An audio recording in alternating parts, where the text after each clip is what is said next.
Vos commentaires. Alors, ce qui est sûr, c'est que c'est le meilleur moyen d'éviter les maladies nosocomiales, d'être hospitalisés à domicile, car hélas, il y a plein de gens qui sont soignés à l'hôpital et qui repartent en étant guéris de la première pathologie, mais avec une maladie nosocomiale. Exactement, et au-delà de ça qui est un vrai problème, l'hospitalisation à domicile, ça devient une priorité pour le ministre de la Santé, puisqu'on arrive à plus de 100 000 personnes chaque année, et le ministre voudrait doubler ce chiffre en 2018. Donc c'est vraiment une réalité. Le problème, c'est qu'il faut bien comprendre, c'est que c'est l'hôpital qui se déplace et qui va à la maison. C'est pas des petites structures. Et avec un médecin, un kiné, un diététicien, tous les professionnels sont au domicile du patient. Donc c'est ça qui est formidable. C'est pas possible dans tous les cas. Voilà, alors c'est ça. Il y a des conditions très précises. On va l'aborder. Bien évidemment, le logement, la volonté de la famille et du malade, et puis selon les pathologies. Il est bien évident qu'il y a certaines pathologies qui nécessitent des soins lourds,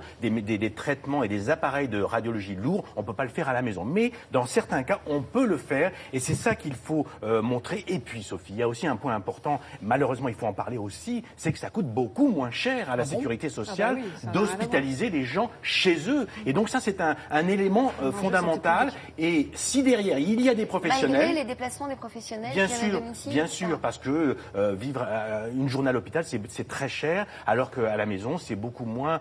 et puis, c'est au service du malade. Là, on va au service du malade. Alors qu'à l'hôpital, vous savez, les gens, ils peuvent attendre toute une après-midi sans qu'il y ait une présence dans la chambre. Donc, il n'y a pas photo. Moi, je vous propose tout de suite de voir justement un patient qui a choisi avec son épouse cette hospitalisation à domicile. Vous allez voir ce qu'il en pense. Le jour se lève ici en région parisienne. Joël, 63 ans, est déjà réveillé. Depuis 5 ans, il souffre d'escarres dans le bas du dos. Normalement, il devrait être à l'hôpital, mais comme plus de 100 000 Français chaque année, il a choisi en accord avec son médecin d'être hospitalisé à la maison auprès de son épouse, Dominique. L'hospitalisation à domicile, eux, organisent tout. Vous rentrez chez vous, tout est organisé. C'est-à-dire le lit est là, le matelas est là, et le patient, Joël, est rentré, et il s'est installé directement dans son lit, on vous livre le matériel. Alors qu'à l'hôpital, ils vous font les soins le matin, et l'après-midi, vous les revoyez que le soir, quoi. Que le soir. Donc toute la journée, vous êtes seul. Seul. Et l'hôpital seul, c'est pas évident. Et ce matin, il attend son équipe médicale, une infirmière et une aide-soignante de l'organisme d'hospitalisation à domicile. Bonjour Madame Guéret. Voilà. Alors, comment ça va aujourd'hui? Elles doivent changer les pansements des escarres de Joël. Un soin hyper technique avec toutes les règles d'hygiène pour accélérer la cicatrisation.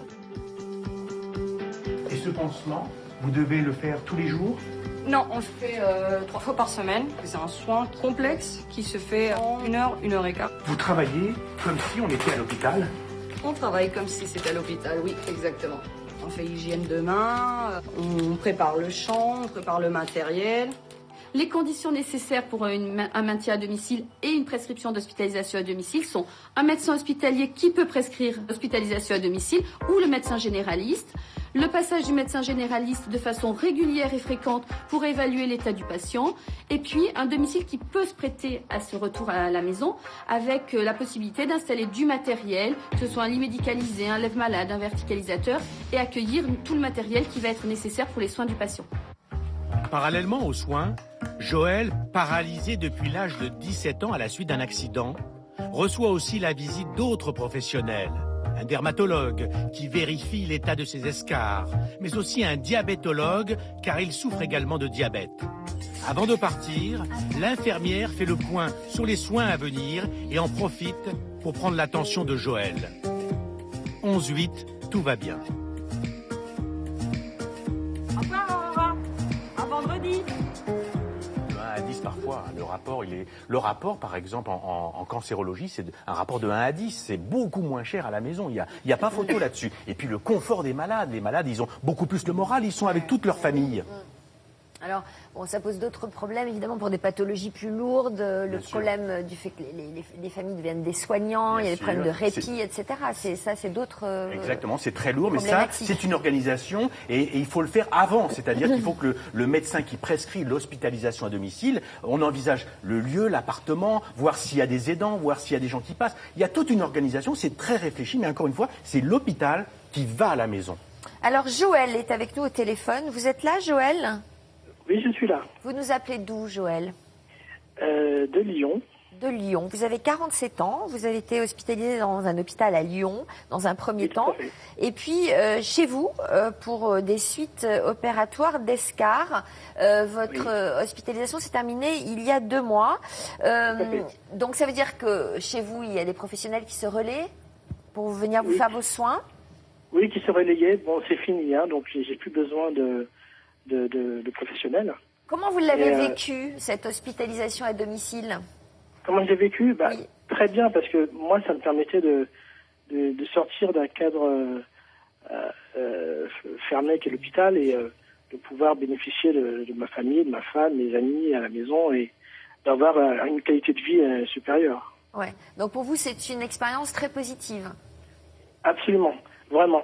Je pense que c'est une solution qui est très acceptable et vraiment très bien pour le malade qui en a besoin. Ouais. Ça suppose quand même que vous ayez autour de vous un entourage disponible. Tout le monde ne peut pas avoir recours à cette hospitalisation. Il faut qu'il y ait que quelqu'un soit présent. Il y a du monde, bien sûr, il y a des aidants. C'était le cas, Joël? Tout à fait. Hein? Oui. Moi, j'ai pu bénéficier de tout le personnel de santé nécessaire, infirmières, kinés, aides-soignants. Ouais. Et ça a duré combien de temps, cette hospitalisation à domicile? 1 an. 1 an quand même. Bon, aujourd'hui, tout va bien? 1 an parce que c'était très lourd. En plus des problèmes d'escar, il y avait bien sûr une septicémie qu'il fallait traiter, avec des germes très importants et donc des perfusions, des antibiotiques assez lourds. Bon, aujourd'hui tout va bien, 47 ans, l'avenir est devant vous, la vie est belle. Tout à fait. Bon. Tout à fait. Oui. On vous le souhaite en tout cas. La vie est belle et oui, il y a plein de possibilités qui s'offrent à moi, donc oui, la vie est belle. Oui. On vous embrasse. Quel temps fait-il à Lyon ce matin? Le temps est couvert, un peu venteux, mais ça va. Très bien. Voilà. Merci d'avoir appelé, Joël. Un retour sur la carte. Oui, il faut rappeler qu'il faut d'autres progrès, parce que regardez une carte de France pour bien comprendre que c'est très inégal par rapport à l'ensemble du territoire. Vous voyez, le Nord-Pas-de-Calais est bien desservi en hospitalisation à domicile. En revanche, l'Alsace, il y a encore beaucoup de choses à faire. Mais vous savez, c'est une organisation et c'est quelque chose, ces sociétés d'hospitalisation à domicile doivent respecter des procédures. Donc c'est pour ça que les choses sont longues, mais petit à petit, ça va se mettre en place. Encore une fois, il faut rappeler ce que vous avez dit. Et dans ces cas-là, on a le droit de choisir, c'est-à-dire qu'on est en mesure de demander à être hospitalisé à domicile. Oui. Il y a des gens qui ne supportent pas d'être à l'hôpital, qui se sentent prisonniers, enfermés. On peut le demander. On peut le demander. Après, il faut voir au cas par cas, c'est ce que je disais tout à l'heure. Mais on peut le demander. Et les médecins souhaitent que le patient puisse retourner à la maison. Mais encore une fois, il faut des conditions, vous l'avez dit, une famille, un logement adapté, et puis toute une équipe hospitalière qui vient à la maison, des intervenants. Et ça, c'est important. Mais vous voyez, ça va se développer parce que les gens le réclament. Ils ont peur un peu de l'hôpital, vous l'avez dit, un risque d'infection. Et puis, ils préfèrent rester à la maison. On est mieux soigné. Mais oui, on est mieux chez soi quand même. Alors, quelqu'un qui est hospitalisé dont c'est l'anniversaire aujourd'hui, qu'on embrasse évidemment. Il y a beaucoup de personnes, d'ailleurs j'en profite, qui nous regardent depuis l'hôpital et qui nous disent allumer leur télé pour recevoir un rayon de soleil et on s'en réjouit de pouvoir vous offrir ça. Bon courage à tous. Alexandre. Vos commentaires sont très positifs face à ce que vous appelez, parce que vous connaissez bien ça, le HAD, hospitalisation à domicile. Ça va plus vite à écrire, c'est ce que vous dites. Témoignage par exemple de Madeleine, qui habite à la Teste de Buche, et dit mon mari, il trouvait pas à l'hôpital ce qu'il avait, donc ils l'ont hospitalisé à la maison. Elle dit c'est encombrant, mais c'est efficace. C'est ce qu'on disait. Les infirmiers, les infirmières sont des professionnels mieux qu'à l'hôpital, disponibles, aimables, polis, à des heures régulières. Elle a beaucoup apprécié. Alors attention, mieux qu'à l'hôpital, il faut dire qu'ils sont là, dévoués aux patients qui, à l'hôpital, ils ont souvent beaucoup de chambres. C'est vrai que ça revient vraiment beaucoup. C'est pas le problème La manque d'envie. Ce sont des intervenants très motivés, mais à l'hôpital, il y a des grands professionnels là aussi. C'est au cas par cas, ça dépend de la pathologie. Encore une fois, on ne peut pas hospitaliser tout le monde à domicile. Ce qui est très souligné, c'est le rapport humain, en fait, qui se crée entre les infirmiers et les infirmières à la maison. Karine, en revanche, dit à Mégicourt, dans l'Aisne, elle dit ça coûte cher même à domicile, et elle dit les organismes contactés pour ça pratiquent des prix fous, et lorsqu'ils vous lâchent, c'est difficile de les remplacer. C'est vrai que ça existe également. Il y a des aides aussi, hein. Ouais, Frédéric de Royan nous dit ça permet de faire le lien entre avant la maison de retraite également. Marie me dit moi j'ai eu ma maman en hospitalisation à domicile pendant 5 ans, ça peut durer très très longtemps.